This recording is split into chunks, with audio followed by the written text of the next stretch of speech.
बिस्मिल्लाहिर्रहमानिर्रहीम अस्सलाम वालेकुम दोस्तों। अल्लाह ताला की रहमत करम और शुक्र के साथ आज की वीडियो को करते हैं आगाज़। तो दोस्तों आज की इस वीडियो में मैं आपको सिखाऊंगा, अगर आप यूज़र हैं ऑटोमेटिक वॉशिंग मशीन के, तो आप जब भी वॉशिंग मशीन के अंदर कपड़े वॉश करेंगे तो आपको पता होना चाहिए कि उसके अंदर कुछ फ़िल्टर्स होते हैं जो हर क्लीनिंग के बाद गंदे होते जाते हैं, और अगर आप उनको वॉश नहीं करेंगे तो वॉशिंग मशीन को काफ़ी दिक्कत होगी नए कपड़े वॉश करने में, और कपड़े अच्छी तरह वॉश नहीं होंगे।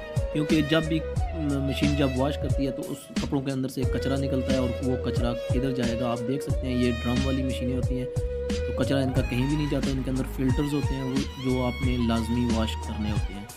तो ये हर क्लीनिंग के बाद अगर आप कर दें तो बहुत अच्छा है, ये नहायत ही ईज़ी तरीका है। तो इस तरह वॉशिंग मशीन की लाइफ भी बढ़ती है और कपड़े नहायत ही अच्छी तरह वॉश होते हैं। उम्मीद करते हैं आज की इन्फॉर्मेटिव वीडियो आपको अच्छी लगी होगी। मज़ीद इस तरह की इन्फॉर्मेटिव वीडियो हासिल करने के लिए हमारे चैनल को सब्सक्राइब ज़रूर करें।